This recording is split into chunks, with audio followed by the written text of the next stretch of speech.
Everyone, good evening.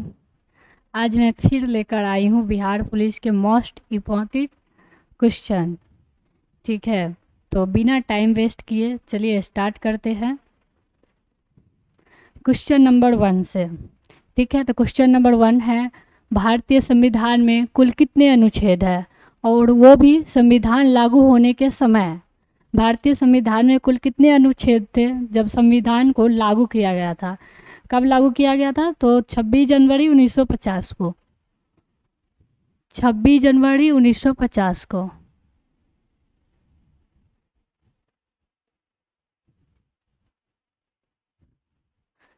छब्बीस जनवरी 1950 को लागू किया गया था। ठीक है, और 26 नवंबर 1949 को संविधान को बनकर तैयार किया गया था। ठीक है, अंगीकृत किया गया था संविधान का, और 26 जनवरी 1950 को लागू किया गया था। ठीक है, तो उस टाइम भारतीय संविधान में कितने अनुच्छेद थे? तो उस समय 395 अनुच्छेद थे। ऑप्शन नंबर ए सही हो जाएगा। लेकिन अगर पूछ दिया जाए कि वर्तमान में भारतीय संविधान में कितने अनुच्छेद है, तो वर्तमान की बात करें तो 448 है, 448। और संविधान लागू होने के समय 395 अनुच्छेद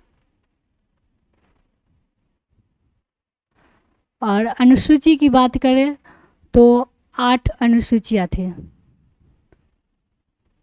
अनुसूचियाँ और 22 भाग थे। 22 भाग थे। संविधान लागू होने के समय संविधान में अनुच्छेद 395 थे और 8 अनुसूचियाँ थी और 22 भाग थे। लेकिन अभी प्रेजेंट की बात करें तो अभी प्रेजेंट में 448 अनुच्छेद और 12 अनुसूचियाँ हैं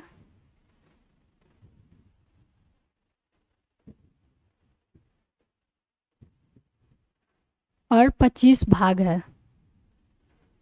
तो आप लोग कंफ्यूज मत होइएगा, अच्छे से याद रखिएगा। वर्तमान में 448 अनुच्छेद, 12 अनुसूची और 25 भाग है। ठीक है, नेक्स्ट क्वेश्चन है, दादा साहब फाल्के पुरस्कार किस क्षेत्र से संबंधित है? दादा साहब फाल्के पुरस्कार किस क्षेत्र से संबंधित है? तो ये सिनेमा से संबंधित है। ऑप्शन नंबर सी सही हो जाएगा।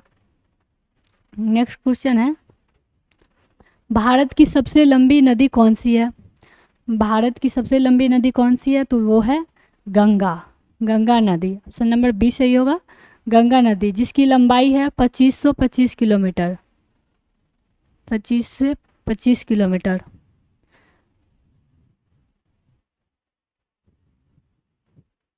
पिछले वीडियो में मैं बताई भी थी आप लोगों को। अगर आप लोग ध्यान से वीडियो देखे होइएगा, क्लास किए होइएगा, तो आप लोगों को पता होगा कि गंगा नदी की लंबाई 2525 किलोमीटर के लगभग में है। ठीक है, जो भारत की सबसे लंबी नदी कही जाती है। और अगर विश्व की सबसे लंबी नदी की बात करें तो विश्व की सबसे लंबी नदी नील नदी को कहा जाता है। ये भी एग्जाम में पूछ सकता है, नील नदी को विश्व की सबसे लंबी नदी कही जाती है, नील नदी। नेक्स्ट क्वेश्चन है, महात्मा गांधी का जन्म कब हुआ था? महात्मा गांधी का जन्म कब हुआ था? ये तो पता ही होगा आप सबको, महात्मा गांधी का जन्म कब हुआ था? तो ये हुआ था 2 अक्टूबर 1869 ईस्वी में। और कहाँ पे हुआ था? तो गुजरात के पोरबंदर में। गुजरात के पोरबंदर में महात्मा गांधी का जन्म हुआ था 2 अक्टूबर 1869 ईस्वी में। ऑप्शन नंबर ए सही हो जाएगा। नेक्स्ट क्वेश्चन है, भारत में योजना आयोग का गठन कब हुआ था? योजना आयोग का गठन कब हुआ था? तो ये जिसका नाम बदलकर 2015 में 1 जनवरी 2015 को योजना आयोग का नाम बदलकर नीति आयोग कर दिया गया। तो ये क्वेश्चन तब से बहुत बार पूछा जा चुका है। ठीक है, तो चांस है कि आगे भी पूछा जा सकता है, तो आप लोग ध्यान रखेंगे। योजना आयोग का नाम बदलकर नीति आयोग किया गया था। नीति आयोग, जिसकी स्थापना की गई थी 1 जनवरी 2015 को, 2015 को, ठीक है। और योजना आयोग की स्थापना कब हुई थी? तो 1950 को, 15 मार्च 1950 को, 15 मार्च 1950 को। योजना आयोग का नाम बदल कर क्या कर दिया गया? नीति आयोग। कब किया गया? 1 जनवरी 2015 को। ऑप्शन नंबर ए सही होगा, 1950। भारत में योजना आयोग का गठन 1950 में किया गया था, 15 मार्च 1950 को। नेक्स्ट क्वेश्चन है, संविधान में धर्मनिरपेक्ष शब्द कब जोड़ा गया? संविधान में धर्मनिरपेक्ष शब्द कब जोड़ा गया? तो ये जोड़ा गया 1976 में, 42वें संविधान संशोधन के द्वारा। 42वें संविधान संशोधन के द्वारा 1976 में संविधान में धर्मनिरपेक्ष शब्द को जोड़ा गया, ठीक है। नेक्स्ट क्वेश्चन है, भारत में किस तिथि को गणतंत्र दिवस मनाया जाता है? भारत में किस तिथि को गणतंत्र दिवस मनाया जाता है? तो ये सबको पता होता है, 26 जनवरी 1950 को भारतीय संविधान को लागू किया गया था, तभी से 26 जनवरी को भारत में गणतंत्र दिवस मनाया जाता है, 26 जनवरी को। ऑप्शन नंबर सी सही हो जाएगा। नेक्स्ट क्वेश्चन है, कोशिश करने वालों की कभी हार नहीं होती, किस कवि की पंक्ति है? आप लोगों ने देखा होगा, बहुत सारे गाने में और शायरी में कहा जाता है मोटिवेट करने के लिए कि कोशिश करने वालों की कभी हार नहीं होती। तो ये जो पंक्ति है वो किस कवि की पंक्ति है? तो ये हरिवंश राय बच्चन की प्रसिद्ध कविता की पंक्ति है, हरिवंश राय बच्चन की, ठीक है। ऑप्शन नंबर बी सही होगा, हरिवंश राय बच्चन। नेक्स्ट क्वेश्चन है, नींबू और अमरूद में कौन सा विटामिन अधिक पाया जाता है? नींबू और अमरूद में कौन सा विटामिन अधिक पाया जाता है? तो वो विटामिन सी पाया जाता है अधिक मात्रा में। ऑप्शन नंबर सी सही होगा। नेक्स्ट क्वेश्चन है, शून्य की खोज किसने की थी? शून्य की खोज किसने की थी? तो वो की थी आर्यभट्ट ने, जो कि बिहार के ही रहने वाले थे, बिहार के पटना में, ठीक है। और ये जो है आर्यभट्ट नालंदा विश्वविद्यालय से अपनी शिक्षा प्राप्त की थी। ऑप्शन नंबर ए सही होगा, आर्यभट्ट जो शून्य की खोज की थी, जो गणित के शून्य होते हैं ना, शून्य, इनकी खोज की थी आर्यभट्ट ने। नेक्स्ट क्वेश्चन है, भारत के पहले प्रधानमंत्री कौन थे?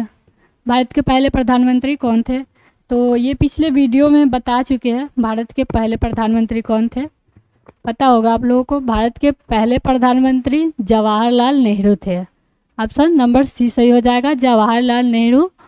और भारत के पहले राष्ट्रपति की बात करें तो वो थे डॉक्टर राजेंद्र प्रसाद, प्रथम राष्ट्रपति।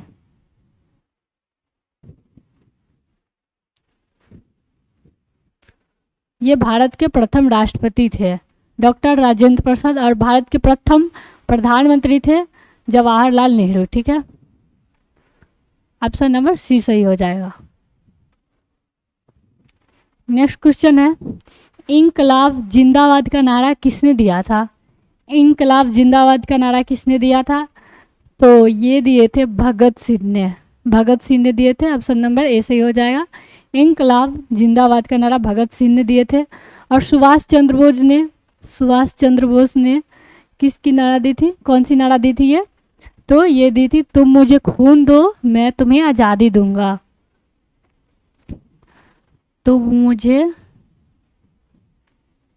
एग्जाम में पूछा जा सकता है, खून दो मैं तुम्हें आज़ादी दूंगा।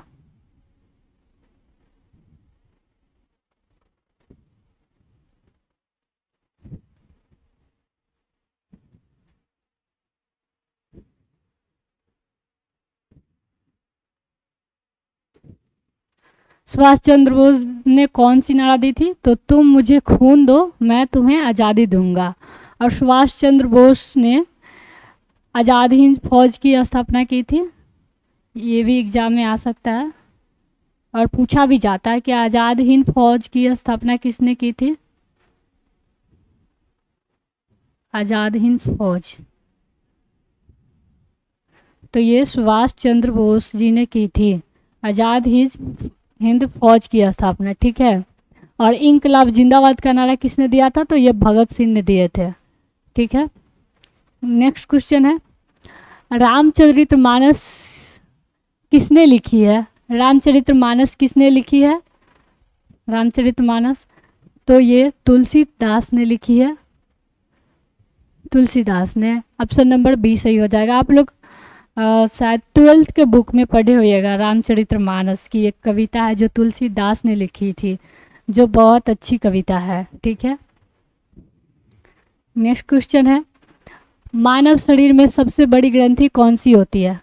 मानव शरीर की सबसे बड़ी ग्रंथि कौन सी होती है? वो होती है लीवर, जिसे यकृत कहा जाता है। लीवर, यकृत, लीवर को कहा जाता है।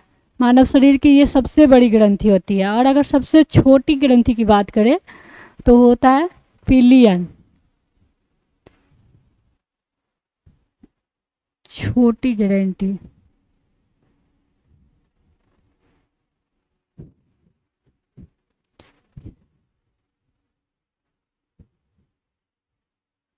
पिलियन जो मानव मस्तिष्क के मध्य में स्थित होता है, मानव के दिमाग के जो मानव का दिमाग होता है उसके बीच में स्थित होता है। और ये कितनी छोटी होती है? एक चावल के इतने आकार जितनी छोटी रहती है ये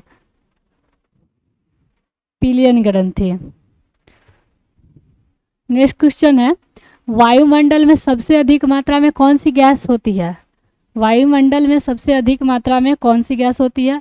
तो वो होती है नाइट्रोजन, जो 78% नाइट्रोजन ही होती है। ऑप्शन नंबर बी सही हो जाएगा। और अगर सबसे कम मात्रा में अगर बात करें तो वो होती है कार्बन डाइऑक्साइड, जो 0.04% की होती है। ठीक है, तो ऑप्शन नंबर बी सही होगा। वायुमंडल में सबसे अधिक मात्रा में गैस नाइट्रोजन होती है। नेक्स्ट क्वेश्चन है, झांसी की रानी का नाम क्या था? झांसी की रानी का नाम क्या था? तो झांसी की रानी के नाम को तो सब जानते हैं, रानी लक्ष्मीबाई। रानी लक्ष्मीबाई कहा जाता है उनको। ऑप्शन नंबर बी सही हो जाएगा। और इनके बचपन का नाम क्या था? तो बचपन का नाम था मणिकर्णिका। मणिकर्णिका।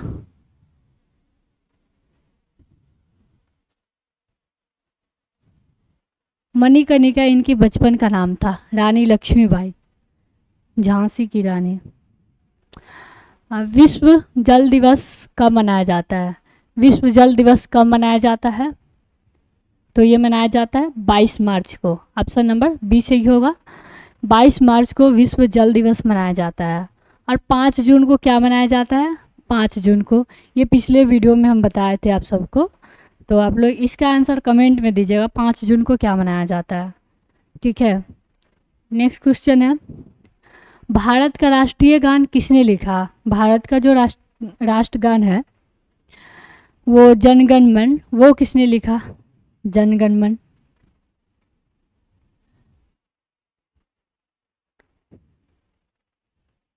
जनगण मन भारत के राष्ट्रीय गान किसने लिखा? तो ये रविंद्रनाथ टैगोर ने। ऑप्शन नंबर ए सही हो जाएगा, रविंद्रनाथ टैगोर ने लिखा। ठीक है। बिहार में गिद्ध संरक्षण क्षेत्र कहाँ स्थित है? बिहार में गिद्ध संरक्षण क्षेत्र कहाँ स्थित है? तो ये है भागलपुर में, जहाँ एशिया का सबसे पहला गिद्ध संरक्षण केंद्र है। एशिया का सबसे पहला गिद्ध संरक्षण क्षेत्र है भागलपुर में, जो कि बिहार में है। ठीक है। नेक्स्ट क्वेश्चन है, राज्यपाल को पद की शपथ कौन दिलाता है?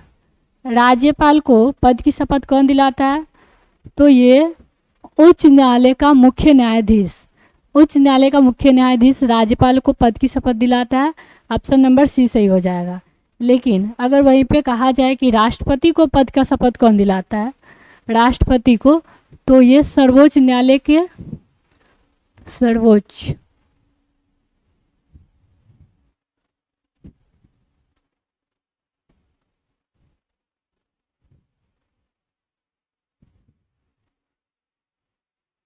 मुख्य न्यायाधीश, राष्ट्रपति को पद की शपथ सर्वोच्च न्यायालय के मुख्य न्यायाधीश दिलाती है और राज्यपाल को पद की शपथ उच्च न्यायालय का मुख्य न्यायाधीश दिलाता है। ठीक है। और प्रधानमंत्री की बात करें तो प्रधानमंत्री को राष्ट्रपति द्वारा शपथ दिलाया जाता है। प्रधानमंत्री की पद की शपथ राष्ट्रपति द्वारा कराया जाता है। तो क्लास यहीं पे समाप्त होती है। मिलते हैं नेक्स्ट वीडियो में। आप लोग अगर चैनल को सब्सक्राइब नहीं किए हैं तो कर लीजिएगा, ठीक है। तो मिलते हैं नेक्स्ट वीडियो में।